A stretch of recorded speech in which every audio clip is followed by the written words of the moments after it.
And they keep Tulare healthy. And thank you for letting us have Deepak. Deepak, come on up.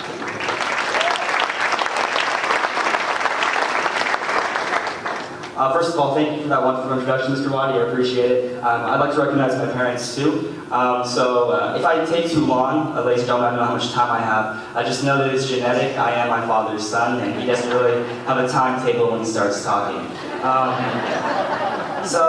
Really, just want to say that I'm absolutely humbled to be sharing this stage with the people that are on it, and also being able to speak in front of many friends and people that have supported my family and myself throughout my 18 years on this earth, and it's really a blessing to be able to do that. And it's surreal to be speaking at the World Ag Expo, most of all because I am a native of Tulare. I have been coming to this expo ever since I was this tall, and it's been an honor to be from a town that I am so proud of. And really, Mr. Missy, I agree that it's the #1 community in the state of California and also the United States.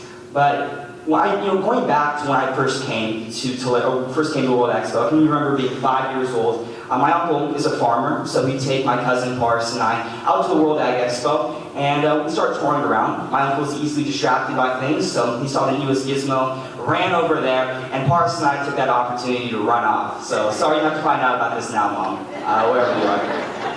So we ran off and we tried to find the biggest tractor that we could find, because to us, that was the neatest part of the expo. And we did. We found that tractor, and we jumped in and started going in the cockpit and driving it around, pretending, and pushing every button that we could because we wanted it to turn into a giant robot like our favorite TV show at the time, Transformers. Needless to say that didn't happen. But what we were doing at that time isn't so different than what my team and I do now. My wonderful team and I, we take a year off of college to travel across the state of California, supporting the 75,000 members of the California FFA Association. In that story, we jumped into the future of agriculture, at least in the lens mechanically. But here, my team and I jump into the future of agriculture through a people lens. We look at it from a people perspective. We try to encourage the people that we think are going to be the future farmers, leaders, supporters, scientists, businessmen, the people that are going to make the agriculture industry stronger. Before we talk about exactly what our role is, we have to kind of understand what FFA is. FFA is part of a 3-circle model of agriculture education. The first circle is the classroom. Every agriculture student is required to take an agriculture class, and those things range from those things I mentioned, business to science to actual production agriculture. The second circle is SAE. This is the one that we feel is very important because it allows students, or through their supervised agriculture experience, that's what the acronym means, to have a hands-on project where they apply what they learn in the classroom.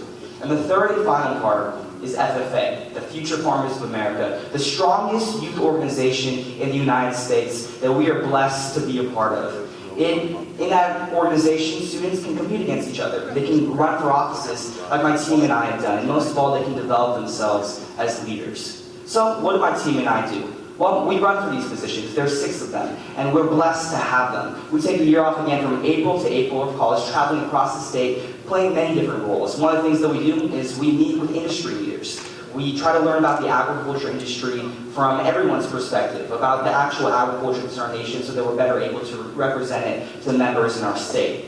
We meet with elected officials, and we try to gain support for agriculture education. And thank you so much for helping us gain that support and having ag incentive grants still remain a part of the federal budget. A lot of students are very thankful for that. Thank you very much.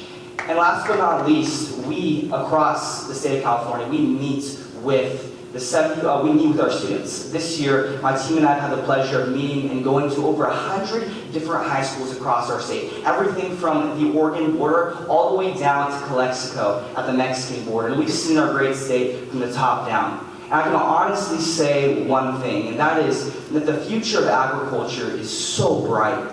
It's bright, yes, because commodity prices are higher than it's ever been. It's bright because farmers today are able to feed more people than they ever have. But mostly it's bright because of the young people that want to work in this industry. The level of passion, the level of excitement that people have to work in the agriculture industry is something that we have the pleasure of seeing every single day. And it's something that brings us so much joy because we know how strong we're going to be. I'm going to go ahead and close my remarks with the opening lines of the FFA Creed. It's a document that every FFA member as a freshman learns and carries with them throughout their high school career, what their values are. And those lines go like this.